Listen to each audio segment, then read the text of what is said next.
Now page number 20, which are not obtained from plant or animal sources. These are called synthetic fibers. So अभी तक क्या था कि हमें फाइबर सिर्फ प्लांट और एनिमल्स में से ही मिलते थे, पर अब क्या होता है, केमिकल के थ्रू भी हम फाइबर्स बना सकते हैं। तो ऐसे फाइबर्स को क्या बोलते हैं? Synthetic fibres. Some examples of synthetic fibres are polyester, nylon and acrylic.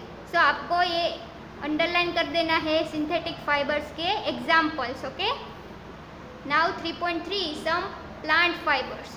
तो उसमें प्लांट फाइबर्स में कौन कौन से फाइबर आएंगे, हम उसके बारे में बात करेंगे, जो फाइबर हमें प्लांट्स में से अवेलेबल है। So first is cotton.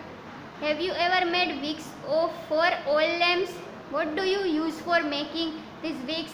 Vicks यानी जो हम दिया जलाते हैं तो उसमें जो बाती बनाते हैं वो हम किस में से बनाते हैं? कॉटन में से। कॉटन यानी रूह में से। तो हम वो किस में से बनाते हैं? कॉटन में से। This cotton wool is also use for filling mattress, quilts और पिलोस। सो आपने देखा होगा कि आपके पास पिलोस, कुशन या फिर जो गद्दे हैं उसके अंदर क्या होता है? कॉटन होता है। Take some cotton wool, pull it apart and look at this edge. So आपको क्या करना है, जो कॉटन है, जो वूल है, उसको आपको उसके एजिस को आपको खींचना है, पुल करना है। What do you observe? The small thin strands that you see are made up of cotton fibres. जब आप ऐसा करोगे, जो कॉटन वूल को आप खींचोगे साइड में से, एजिस में से, तो आपको उसमें से कॉटन स्ट्रैंड्स निकल आएंगे। Where does this cotton wool come from? So ये कॉटन वूल कहाँ से आता है? It is grown in the fields. Cotton plants are usually grown at places having black soil and warm climate. So cotton के plant से वो खेतरों में उगाए जाते हैं। कैसी कंडीशन में? वार्म क्लाइमेट यानी गर्म आबोहवा में, एंड ब्लैक सॉइल यानी काली मिट्टी में।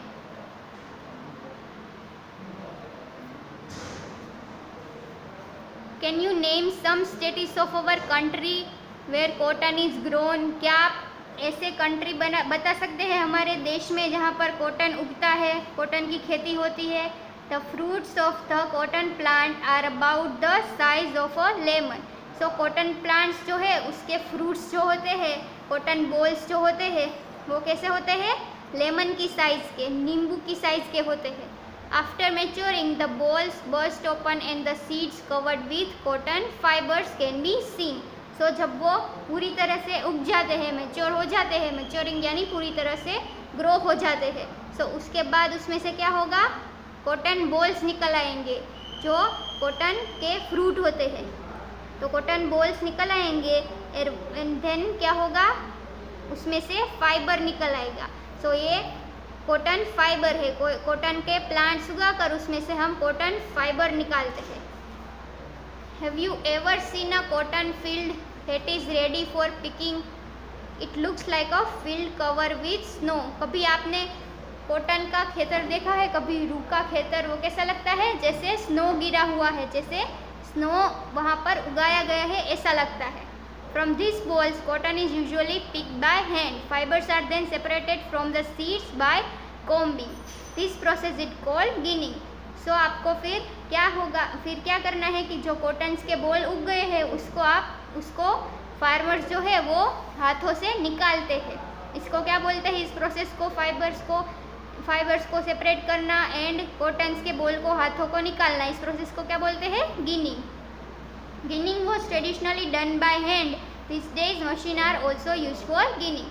तो पहले गिनिंग कैसे किया जाती थी? हाथों से, पर अभी उसके लिए मशीन्स भी आ गए हैं। See that is figure 3.7 ginning of cotton. Cotton की गिनिंग कैसे की जाती है, ये उसकी फिगर है। Now jute.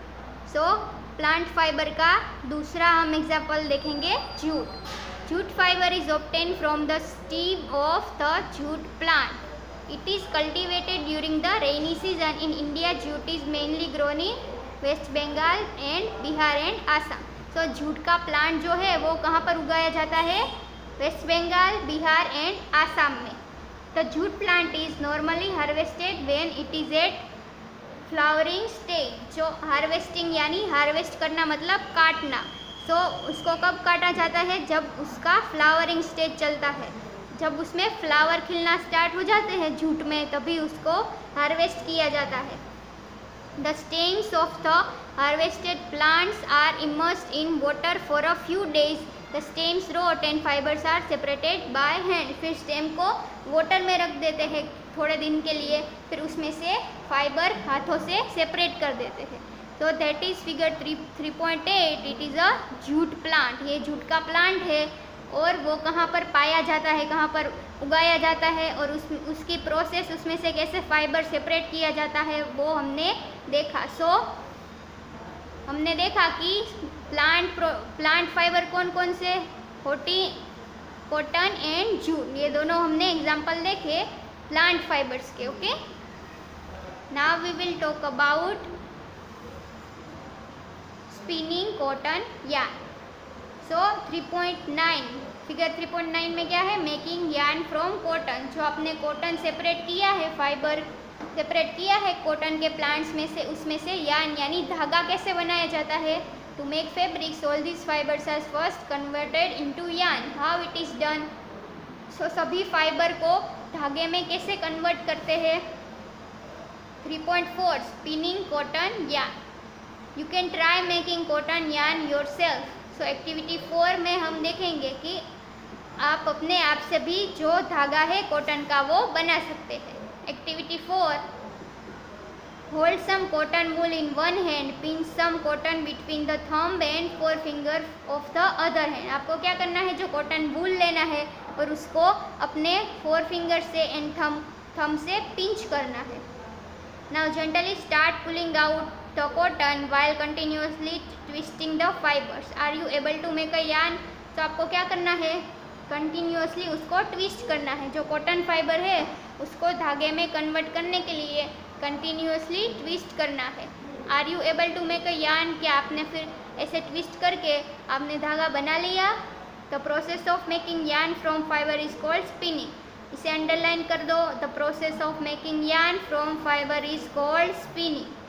In this process, fiber from a mass of cotton wool are drawn out of and twisted. This brings the fibers together to form a yarn. So, spinning की जो process है, जो धागा बनाने के लिए process है, उसे बोलते हैं स्पिनिंग।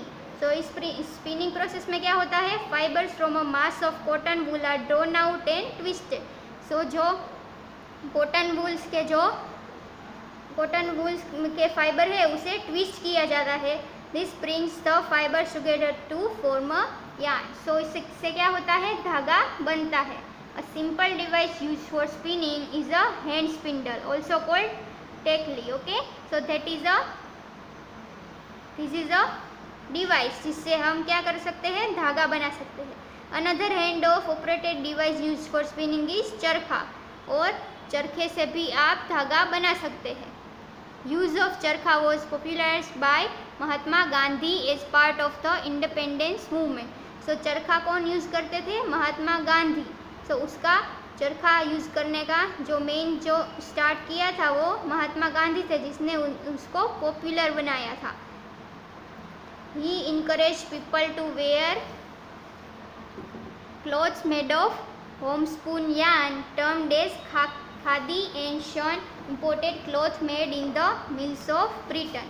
सो उन्होंने क्या किया, सभी लोगों को स्वदेशी कपड़े पहनने का आग्रह किया, खादी के कपड़े पहनने का आग्रह किया।